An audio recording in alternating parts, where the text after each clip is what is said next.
Hello, guys. This is Amrita. Today, I'll be talking about the mistakes I made during my NEET exam and also a few things I did right, which eventually helped me get a government seat.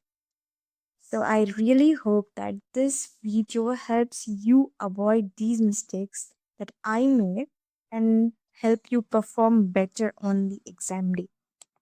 Okay. So I've given NEET twice, and these are my scores and rank in both attempts. Okay, my paper attempting strategy and my OMR filling strategy. I used to solve first bio, then chemistry, then physics. I used to fill my OMR after each subject. After completing 90 questions of bio, I used to fill the OMR, then after 45 questions of chemistry, then after physics. First round. Whichever questions I had doubt, I used to circle it and leave. Then I used to not fill it in the OMR. At the end, after completing my first round of solving all the questions, I used to then fill the OMR. While filling OMR, which the questions which I have solved already but have little doubt, I used to recheck them, and if I uh, got clarity on it, then I used to fill it there only. If I did not get clarity, I think this is something which would really help you um, not miss the question. Like while filling the OMR, which questions I have not filled in the OMR, I used to write it at the top of the page where the question is. And then after filling it in the OMR while rechecking or at the end, I used to cross it off just to make sure that I've attempted the question. Or I just know which questions I have not attempted and I attempted. Now I will take you through my entire paper and discuss the decisions that helped me or which cost me my marks and things which I would maybe do differently if I had to give it again. I'm actually holding my paper and walking you through it. Okay. Yes. First thing is okay, serious question, question 103. You have learned that particular concept using a mnemonic. Okay. For example, I learned it with the mnemonics flat. Do write it there as soon as you read the question so that it will be easy for you to uh, you know just eliminate out which is the wrong ones.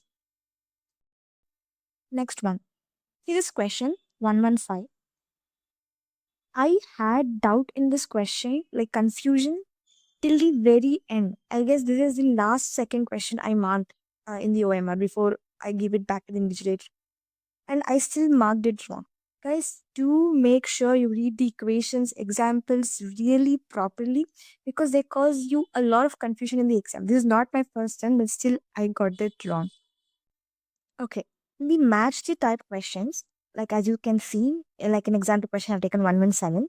You actually match it on the paper. For example, adenosine for the nuclear side. And which is correct, you mark it in the option as well. So that it is easy for you to eliminate. Okay. I think this mistake we all do like all the time. The correct, incorrect questions, not seeing the not in the question. So do make sure you underline the keywords while doing statement based question. For example, you have to tell how many are correct, how many are incorrect, like which is correct, which is incorrect, and there are option A, B, C, C, D, E only, like that. So if you feel that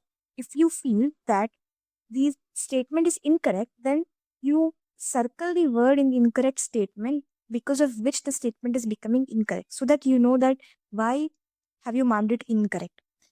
And then one more thing, you underline the keywords while reading the question. I think this is the advice we get all the time, but as cliche as it sounds, it's really important because most of the silly mistakes are avoided by just underlining underlining and circling the words. Okay.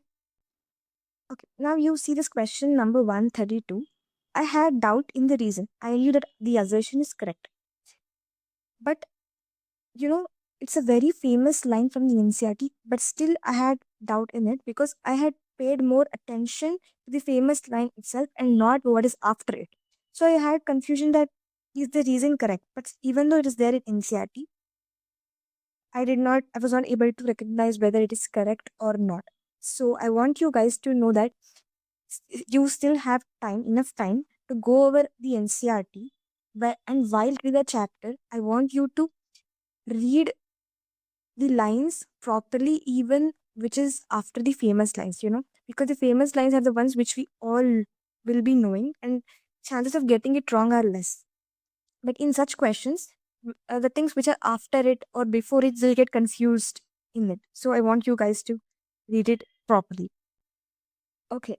Now this question 145. If you ask me which is the silliest mistake in your entire paper for bio, I would say that is this question. Because what is the pattern of inheritance for polygenic trait is given in the question.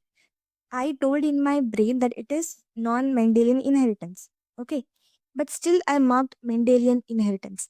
Guys, be attentive while solving the question. And I did not even revise the question because I was very confident. These the questions which you're confident and get wrong.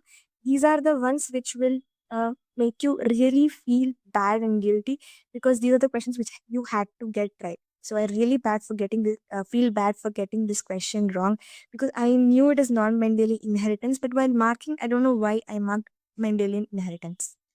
I was like, which is not, I don't know what was going on in my brain, but still I marked it wrong. Okay, this is quite an important advice, I feel. Like, if you see question number 153, 148, and 157, okay, so in these two questions were like not very from NCRT, I feel, because I never really paid attention to them and read.